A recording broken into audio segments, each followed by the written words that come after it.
प्रिय छात्रों, आज हम यूपी बोर्ड गणित कक्षा 7 में परमेय संख्याओं का घातीय संकेतन पढ़ेंगे। परमेय संख्याओं का घातीय संकेतन क्या होता है?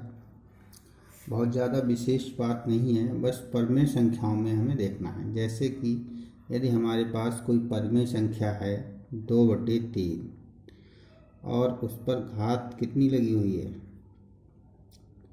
3 लगी हुई है मान लेते हैं, तो 2/3 की घात 3 को कैसे लिखेंगे? 2/3 गुणा 2/3 गुणा 2/3, ये हो गया।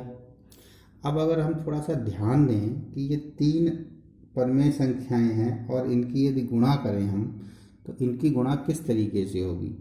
अंश की गुणा अंश में, हर की गुणा हर में। यानी हम इसे इस तरीके से लिख सकते हैं, बटे 3 गुणा 3 गुणा 3। अब अंश को घातीय संकेतन में अलग लिख सकते हैं और हर को घातीय संकेतन में अलग लिख सकते हैं। अंश को क्या लिख सकते हैं? 2 की घात 3, और हर को क्या लिख सकते हैं? 3 की घात 3। ठीक है, यानी कि 2/3 की घात 3 इस परमेय संख्या के घातीय संकेतन को इस रूप से भी हम प्रदर्शित कर सकते हैं। इसी तरीके से एक उदाहरण और ले लें।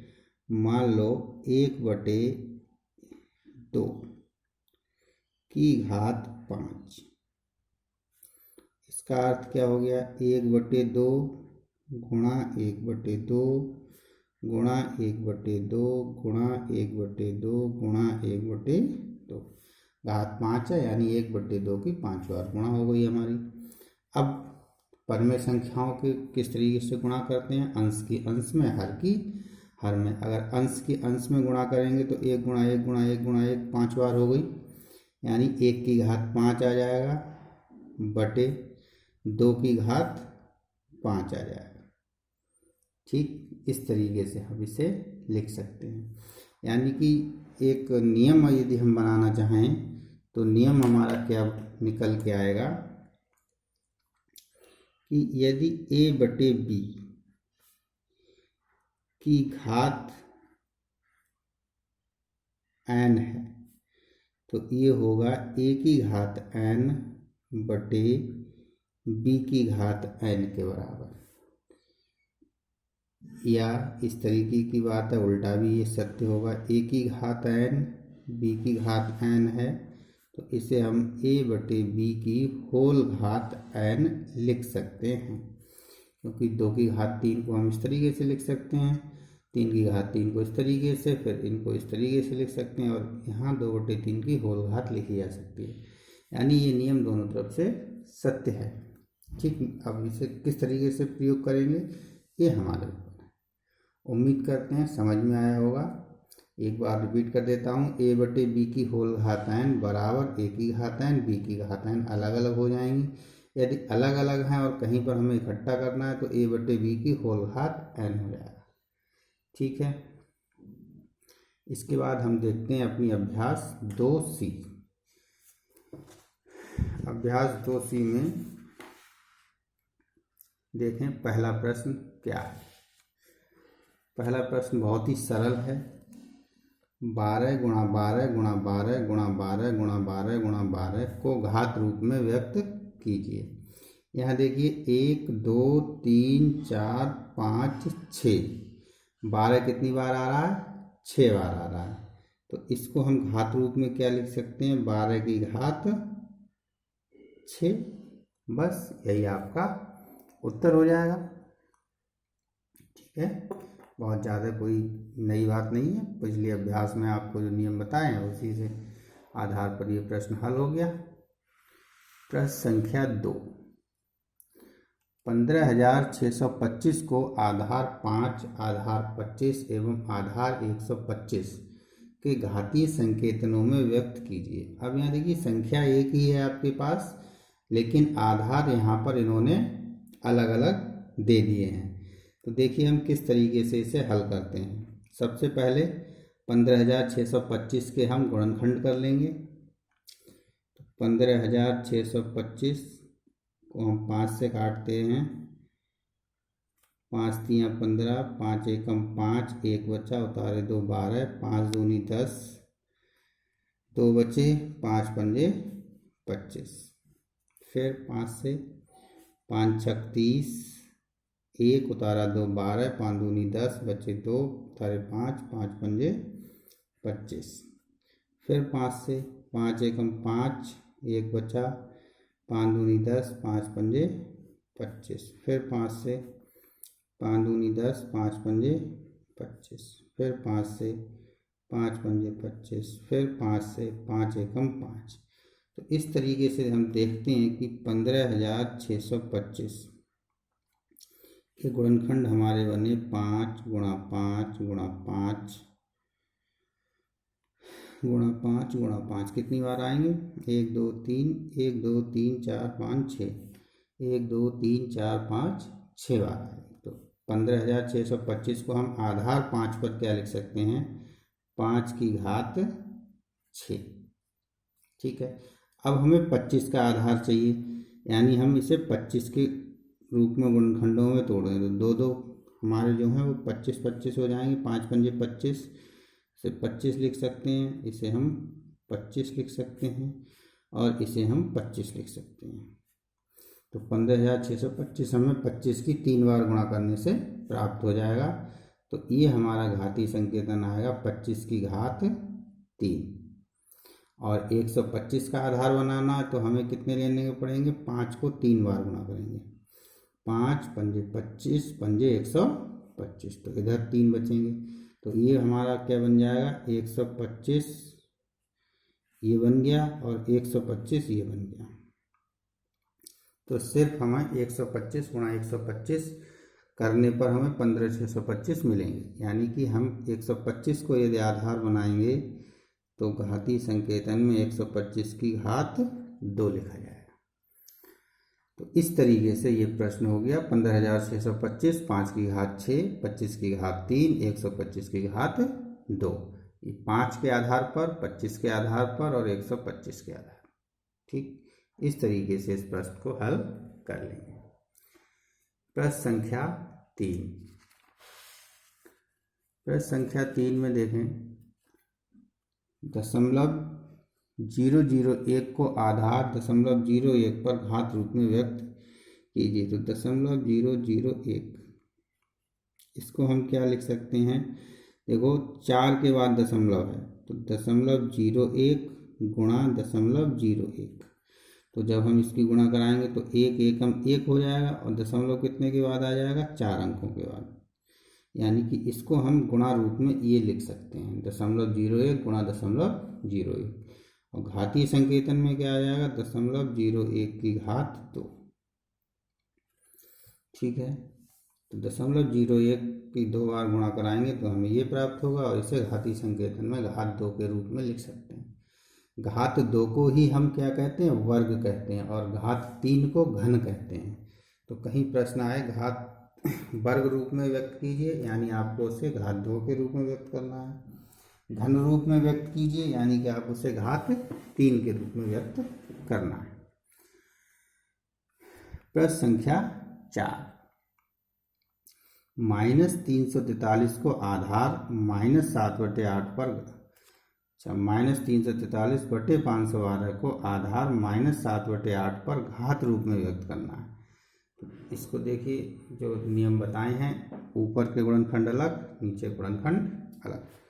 343 के आप गुणनखंड करेंगे तो कितने से कटेगा? ये देखिए यहाँ साफ लिखा है 7 लेना है, यानी इसे हमें 7 के गुणनखंड के रूप में लिखना है। आधार में 8 लेना है तो इसे हमें 8 के गुणनखंड के रूप में लिखना है। तो 343 को यदि हम 7 से काटते हैं, 7 पंजे 35 नहीं जाएंगे, 7 चौक 28, 7 नेम 63, फिर 7 से 7 सत्ते 49, यानी कि 343 के गुणनखंड ये आ गए। 7 को 3 से 3 बार गुणा हो जाएगी। 512 के गुणनखंड किस रूप में? आधार 8 पर, तो 8 से ही काट लो। 8 पंजे 40, 8 छंग 48, कितने बच्चे 3, 8 चौक 32, फिर 8 से 2 64, 8 एकम 8। अब देखो -343 बटे 512। देखिए हम माइनस हमें लाना है और यहाँ भी माइनस लाना है, यानी कि 7 को यदि हम -7 के रूप में लिखें तो कितनी बार गुणा होगी 3 बार, यानी -7 गुणा -7 गुणा -7। यहाँ देखिए माइनस माइनस प्लस हो जाएगा, फिर एक माइनस आ जाएगा, वो आपका माइनस ये है। 512 को आप लिख सकते हैं 8 गुणा 8 गुणा 8। ठीक है, इस तरीके से ये हो गया। अब देखिए इसे आप क्या लिख सकते हैं, -7 की घात 3 और ये हो गया 8 की घात 3। अब जो नियम आपको आज बताया था a की घात n बटे b की घात n, यानी a की घात n बटे b की घात n को लिख सकते हैं a बटे b की होल घात n। इसी नियम का हम उपयोग कर लेंगे। -7 बटे 8 की होल घात कितनी हो गई 3। ठीक, तो इस तरीके से हम प्रश्न संख्या 4 को हल कर लेंगे। उम्मीद करते हैं समझ में चीज़ें आ रही होंगी। प्रश्न संख्या 5, 1000 बटे 1331 को आधार 10 बटे 11 पर घातीय संकेतन में व्यक्त कीजिए। यानी कि यहाँ पर 1000 को 10 के रूप में गुणनखंड करने हैं, 1331 को 11 के रूप में। तो 1000 को तो आप लिख सकते हैं कितनी बार 10 गुणा 10 गुणा 10, 3 बार 10 से गुणा करें 1000 मिल जाएगा। ऐसे ही 1331 के गुणनखंड हम करके देख लेते हैं। 11 से काटेंगे तो 11 एकम 11, 11 दूनी 22 और 11 एकम 11। फिर 11 से काटेंगे 11 एकम 11, एक बचा और एक 11, 11 एकम, तो ये आ जाएगा। यानी कि इसे हम लिखेंगे 1000 बटे 1331। तो 1000 को लिख देंगे 10 गुणा 10 गुणा 10 और 1331 को 11 गुणा 11 गुणा 11। तो ये हो गया 10 की घात 3 बटे 11 की घात 3। और इसे हम जो नियम बताया है 10 बटे 11 की होल घात 3, क्योंकि हम जानते हैं a की घात n बटे b की घात n बराबर a बटे b की होल घात n। ठीक, तो बहुत ही सरल सवाल हो रहे हैं। इस तरीके से आप देखें नियम को प्रयोग करते हुए 1024 को वर्ग रूप में 1024 बटे 1089 को वर्ग रूप में व्यक्त कीजिए। 1024 के यदि हम गुणनखंड करें 1024, तो देखिए 2 से काट देते हैं, 2 पंजे 10, 2 एकम 2, 2 दूनी 4, फिर 2 से 2 दूनी 4, 2 पंजे 10, 2 छंग 12, फिर 2 से 2 एकम 2, 2 दूनी 4, 2 अट्ठे 16, 2 छंग 12, 2 चौक 8, 2 तियाँ 6, 2 दूनी 4, 2 एकम 2, 2 छंग 12, 2 अट्ठे 16, 2 चौक 8, 2 दूनी 4, 2 एकम 2। यानी 1024 के ये गुणनखंड आपके आ गए। तो देखिए इसे हम लिख सकते हैं और 1089 के भी कर लें हम। तो इसे हम पहले 3 से काटेंगे, अंत में 9 है, 3 तिया 9, 3 छक 18, 3 तिया 9, 3 एकम 3, 3 दूनी 6, 3 एकम 3। अब 121 आ गए तो 11 से कटेगा ये, 11 एकम 11, एक बचा, फिर 11 एकम 11, 11 एकम 11। यानी 1024 बटे 1089 को हम क्या लिख सकते हैं, यहाँ देखिए 2 कितनी बार आ रहा है, 3 3 6 3 और 10 बार आ रहा है। तो इसे हम लिख सकते हैं 2 गुणा 2 गुणा 2, 4 5 6 7 8 9 और 10, और ये हमारे पास आ रहे हैं 3 गुणा 3 और 11 गुणा 11। अब इसे हमें वर्ग रूप में व्यक्त करना, ये तो हमने गुणनखंड कर लिया। अब देखिए यहाँ 2 की घात कितना आ रहा है, 2 की घात 10 आ रहा है, और ये हमारा आ रहा है 3 की घात 2 और 11 की घात 2। ठीक, तो हमारा जो हर है वो तो वर्ग रूप में आ रहा है, अंश को वर्ग रूप में बनाना है। तो देखिए इसे किस तरीके से तोड़ दें। इसे हम लिख सकते हैं 2 की घात 5 की घात 2। ये आप नियम पढ़ चुके हैं। a की घात m की घात n बराबर a की घात mn। ठीक, तो ये जो mn घात थी यानी 10 घात थी, उसे 5 और 2 की गुणा में तोड़ दिया। तो 3 की घात 2 गुणा 10 की घात 2, इस तरीके से मिल जाएगा। अब 2 की घात 5 कितना होगा, 5 बार गुणा कर लेंगे आप। यहाँ देख लें 1 2 3 4 5 यहाँ तक आएगा। तो 2 दूनी 4 दूनी 8 दूनी 16 दूनी 32। तो 2 की घात 5 को क्या लिख सकते हैं, 32। तो ये तो हो गया 32 की घात 2 बटे 3 की घात 2 और 10 की घात 2 को हम लिख सकते हैं 3 गुणा 10 की होल घात 2। ये नियम क्या है, a की घात m गुणा b की घात m बराबर ab की होल घात m। ठीक, तो अब इसे हम क्या लिख सकते हैं, 32 की घात 2 बटे 10 दिया 30 की घात 2। ठीक, और जो आज नियम हमने पढ़ा है a की घात n b की घात n बराबर a बटे b की होल घात n, तो ये हो जाएगा 32 बटे 30 की होल घात 2। तो ये हमारा वर्ग रूप में ये व्यक्त हो गया कितना, 1024 बटे 1089।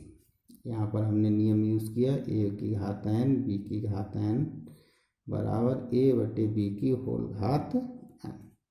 ठीक, तो इस तरीके से हम इसे वर्ग रूप में व्यक्त कर सकते हैं। प्रश्न संख्या 7, 517 को 517 बटे 729 को घन रूप में व्यक्त कीजिए। तो कोई दिक्कत नहीं है, आपको इसके गुणनखंड कर लेने हैं। 517 3 से काट के देखिए, 3 एकम 3, 3 से ये नहीं कटेगा। यहाँ पर ये प्रश्न थोड़ा गलत लिखा हुआ है, 517 की जगह पर यहाँ पर 512 है। तो ये हमारा 512 आएगा। 512 के हम गुणनखंड कर लेंगे आसानी से, 2 से काट लें।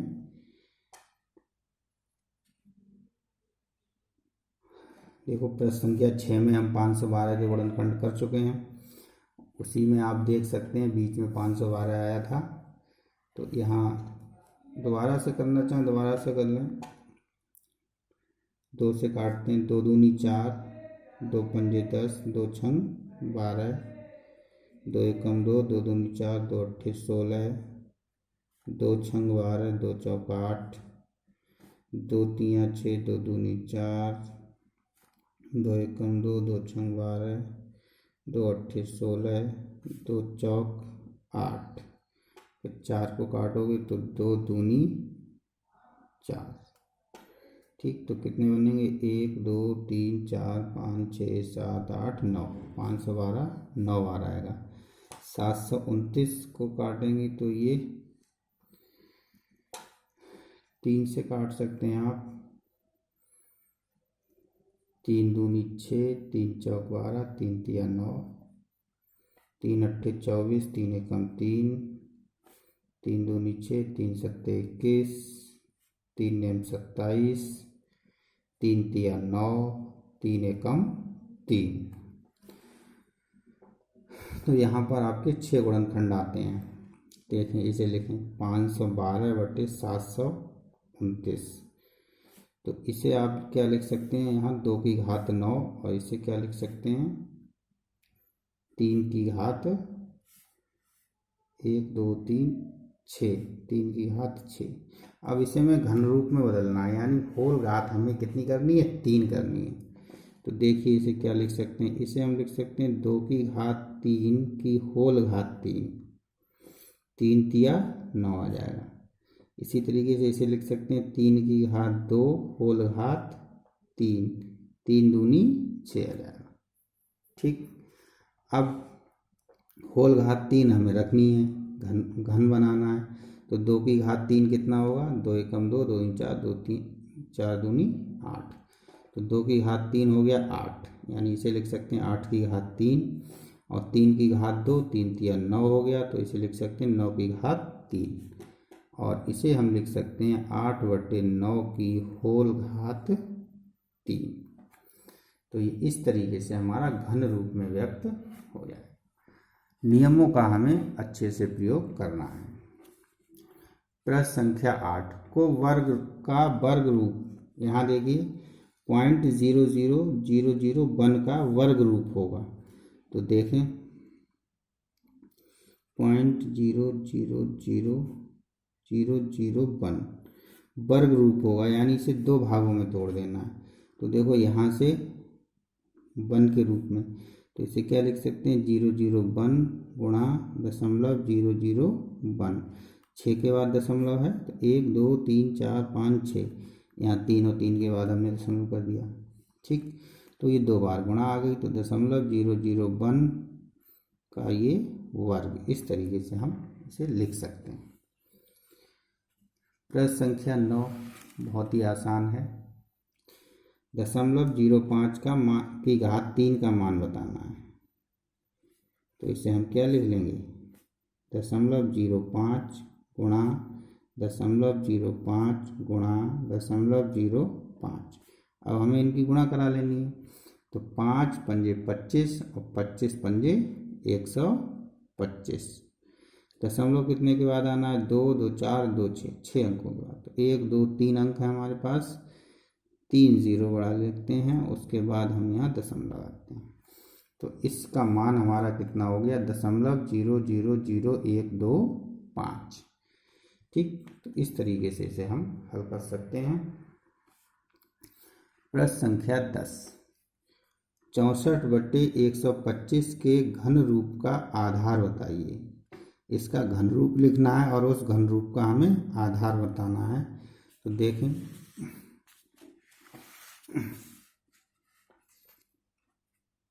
64, तो 64 को गुणनखंड के रूप में क्या लिखा जा सकता है,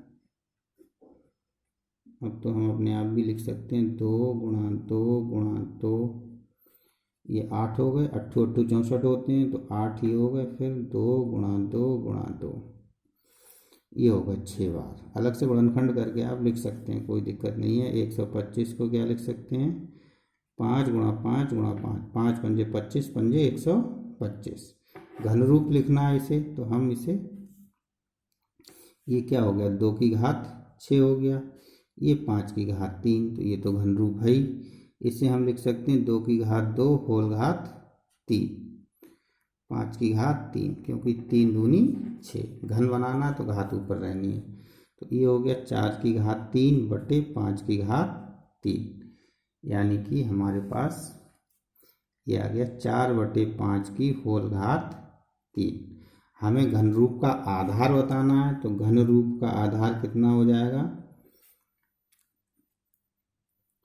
घन रूप का आधार हमारे पास 4/5, ये उत्तर होगा 4/5। ठीक है, तो इस तरीके से आपकी अभ्यास पूर्ण होती है। प्रैक्टिस करें, कोई समस्या आए तो मुझे कमेंट करें, लिखें, बताएं, मैं उसकी समाधान करने की कोशिश करूँगा। धन्यवाद।